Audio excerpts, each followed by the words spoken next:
আলহামদুলিল্লাহ প্রিয় দর্শক, আমরা আবার ফিরে এলাম অনুষ্ঠানে। দেখছেন পুষ্টি পবিত্র কোরআনের আলো, powered by Great Wall ceramic industries in association with Ujala পেইন্টস।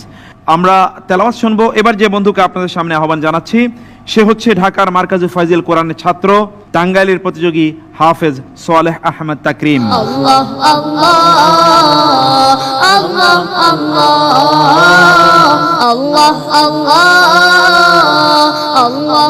আসসালামু আলাইকুম ওয়া রাহমাতুল্লাহি ওয়া বারাকাতুহু। ওয়ালাইকুম আসসালাম ওয়া রাহমাতুল্লাহি ওয়া বারাকাতুহু। সোয়ালেহ আহমেদ তাকরিম, কোরআনে কারীম থেকে তোমার ইচ্ছামতো একটু তেলাওয়াত করে আমাদেরকে শোনাও। আউযু বিল্লাহি মিনাশ শাইতানির রাজীম।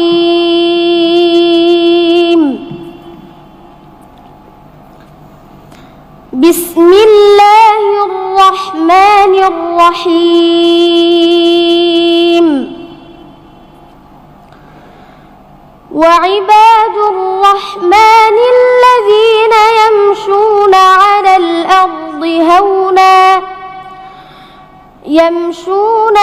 الأرض هونا وإذا خاطبهم الجاهلون قالوا سلاما والذين يبيتون لربهم سجدا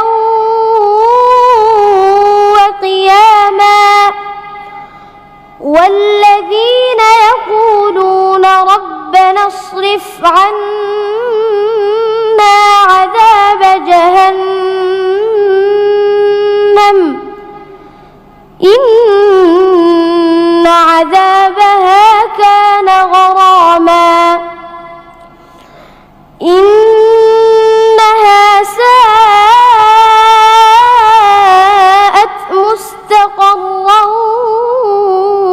ومقاما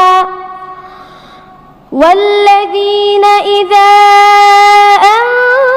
أنفقوا لم يسرفوا ولم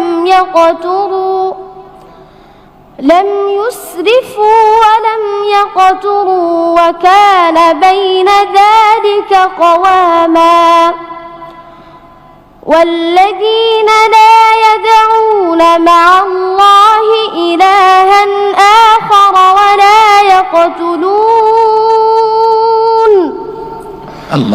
ولا يقتلون النفس التي حرم الله إلا بالحق ولا يزنون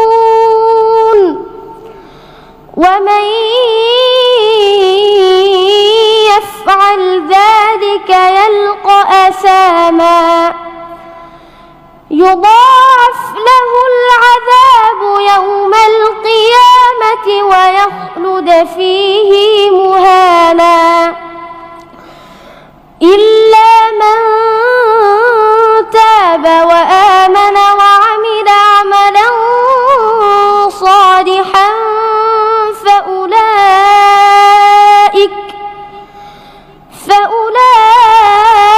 فأولئك يبدل الله سيئاتهم حسنات وكان الله غفورا رحيما। হাসবুক।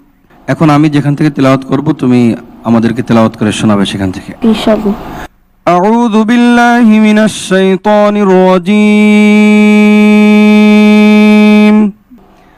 ولقد نادانا نوح فلنعم المجيبون.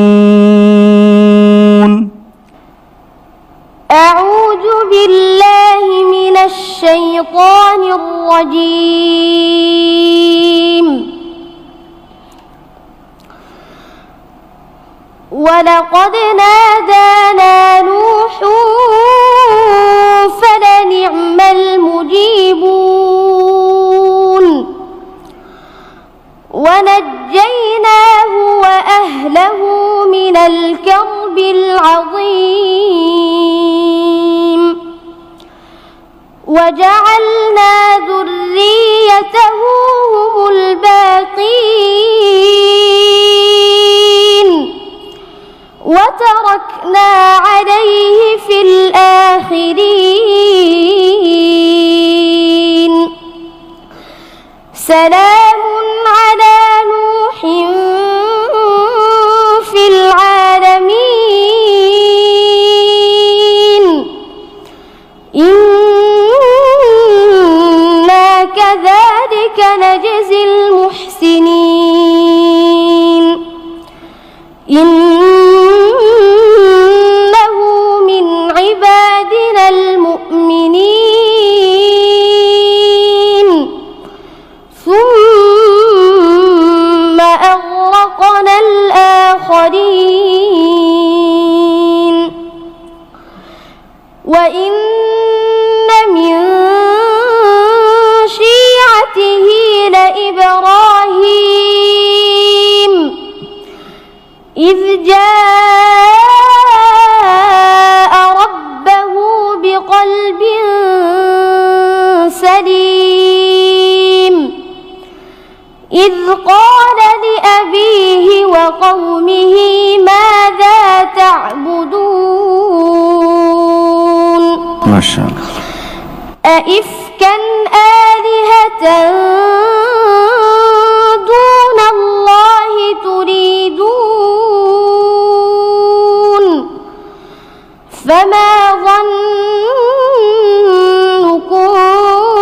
برب العالمين হাসবুক। صدق الله مولانا العظيم মাশাআল্লাহ মাশাআল্লাহ। আল্লাহু আকবার, আল্লাহু আকবার, মাশাআল্লাহ মাশাআল্লাহ, সুবহানাল্লাহি ওয়া বিহামদিহি। আমরা আসছি মুফতি মহিউদ্দিন কাসেম আপনার কাছে। সত্যিই সে এক অতুলনীয় তিলাওয়াত আমাদেরকে করে শুনিয়েছে এবং আমাদেরকে মুগ্ধ করেছে। আজকের এই অনুষ্ঠান তখনই সার্থক হবে যখন আমরা সকলেই মনে এখনই এই পরিকল্পনা গ্রহণ করব, আমার সন্তানকে আমি এভাবে কোরআনে কারীম শিক্ষা দেব। আল্লাহ পাক সোহেল আহমদ তাকরিমকেও কবুল করে নিন এবং আমাদের সকলের পরিবারে এমন একজন সোহেল আহমদ তাকরিম আল্লাহ পাক দান করে দিন। নাজির মাহমুদ ভাই আপনার কাছে আসবো। যখনই ওর তেলাওয়াত শুনি সত্যি আমি হারিয়ে যাই। আমার মনে হয় যে ওকে যদি আমি একটু বুকে নিতে পারতাম, আমার মনে হয় মনটা শান্তি পেত। কিন্তু সোশ্যাল ডিস্টেন্স বজায় রাখতে হচ্ছে আমাদেরকে, তাই পারছি না। আমি একথা বিশ্বাস করি অচিরে ইনশাআল্লাহ ও আহলে লিসানদের বড় কারি সাহেবরা আছেন যাদেরকে মানুষ অনুসরণ করে তেলাওয়াত করে, ইনশাআল্লাহ ও একদিন ওকে অনুসরণ করে অনেকে তেলাওয়াত করবে ইনশাআল্লাহ ইনশাআল্লাহ। আসি মুফতি মুহিবুল্লাহিল বাকি আপনার কাছে। আমি তার জন্য দোয়া করি আল্লাহ যেন তাকে বিনয়ের সাথে বাকি দ্বীন আলম অর্জন করার পর্বগুলো শেষ করার তৌফিক দান করে। আমরা আসছি এবার কারি আতাউল্লাহ মামুন আপনার কাছে। আল্লাহ তাবারক ওয়া তাআলা তাকে বিশ্ব পরিমণ্ডলে উপযুক্ত কোরআনে হাফেজ এবং আলেম হিসেবে নতুনভাবে পরিচিতি লাভ করার তৌফিক দান করেন। আসছি মুফতি রাফি বিন মনির আপনার কাছে। আল্লাহ তাআলা এখানে তার কিছু অনুগত বান্দাদের গুণাগুণ উল্লেখ করেছেন। তার মধ্যে এক নম্বর হলো অপব্যয় করবে না, অপচয় করবে না, যা যেখানে দরকার সেটা খরচ করবে। ঠিক সাথে সাথে আবার এটাও বলেছেন যেন কার্পণ্য না করে। আরেকটা বিষয় হলো শিরিক করা যাবে না, মুশরিক কখনো আল্লাহর বান্দা হতে পারে না। 3 নম্বর আরেকটা বিষয়, জেনা করা যাবে না, জেনাকারী মারাত্মক পাপাচারী। 4 নম্বর আরেকটা বিষয়, ইসলামের যে সঠিক নির্দেশনা রয়েছে এর বাহিরে কাউকে হত্যা করা যাবে না। 5 নম্বর, চলাফেরা করবে নম্রভাবে, অহংকার করবে না। যদি নম্রভাবে চলাফেরা করতে পারে সে আল্লাহ তাআলার একজন নেককার বান্দা অথবা বান্দি হতে পারবে। আরেকটা কথা হলো, আল্লাহর নেককার বান্দা তো তারা যারা রাতে দাঁড়িয়ে সিজদায় নিজের সব কিছুকে বিলীন করিয়ে দিয়ে আল্লাহর কাছে অসহায়ত্বকে উপস্থাপনা করে, তারাই হলো আল্লাহর নেককার বান্দা। আমরাও যেন আমাদের সব কিছু আল্লাহ সুবহানাহু ওয়া তাআলার কাছে বিসর্জন দিয়ে বিনয় অবনত হয়ে আল্লাহর কাছে চোখের পানি ফেলে কেঁদে আমরা যেন আমাদেরও অভিযোগ, আমাদের চাওয়া পাওয়া সবকিছু যেন উপস্থাপন করতে পারি। আল্লাহ তাআলা আমাদেরকে তৌফিক দান করুন, আমিন। আল্লাহুম্মা আমিন। জাযাকাল্লাহু খায়রান আইদান। ভাইয়া তুমি অনেক বড় হতে হবে ইনশাআল্লাহ, আল্লাহ তোমাকে সেই তৌফিক দান করুন। আসসালামু আলাইকুম ওয়া রাহমাতুল্লাহি ওয়া বারাকাতুহু। ওয়ালাইকুম আসসালাম ওয়া রাহমাতুল্লাহি ওয়া বারাকাতুহু। প্রিয় দর্শক, আমরা তেলাওয়াত শুনলাম সোহেল আহমদ তাকরিমের। এবার আমরা জানবো যে পুষ্টি পবিত্র কোরআন আলো 2020-এর চ্যাম্পিয়ন হয়েছে, প্রথম স্থান অর্জন করেছে, সে হচ্ছে আপনাদের প্রিয় প্রতিযোগী সোহেল আহমদ তাকরিম। সোহেল আহমদ তাকরিম প্রথম স্থান অর্জন করেছে এবং এর মাধ্যমে আমরা জেনে গেলাম দ্বিতীয় স্থান অর্জন করেছে আবরারুল হক। সালে আহমদ তাকরিমের জন্য রয়েছে নগদ 3 লক্ষ টাকা অর্থ পুরস্কার, আবরার হক পাচ্ছে 2 লক্ষ টাকা অর্থ পুরস্কার। তাদের জন্য আমাদের পক্ষ থেকে রয়েছে মোবারকবাদ, এবং তাদেরকে আল্লাহ সুবহানাহু ওয়া তাআলা এই পৃথিবীর শ্রেষ্ঠতম আলেমে পরিণত করুন। আল্লাহ সুবহানাহু ওয়া তাআলা তাদেরকে কোরআনের আলো সারা পৃথিবীতে ছড়িয়ে দেওয়ার জন্য কবুল করে নিন। তাদের কণ্ঠের কারণে যাতে কোরআনের প্রতি মানুষ আবারও কোরআনের রাজ এবং রাজত্ব কায়েম হয়, সেই রকম যোগ্যতা এবং দক্ষতা আল্লাহ সুবহানাহু ওয়া তাআলা তাদেরকে প্রদান করুন, এবং মহান আল্লাহ সুবহানাহু ওয়া তাআলা এই প্রতিযোগিতাকে কবুল করে নিন। কিয়ামত পর্যন্ত এই প্রতিযোগিতাকে আল্লাহ সুবহানাহু ওয়া তাআলা জারি রাখুন।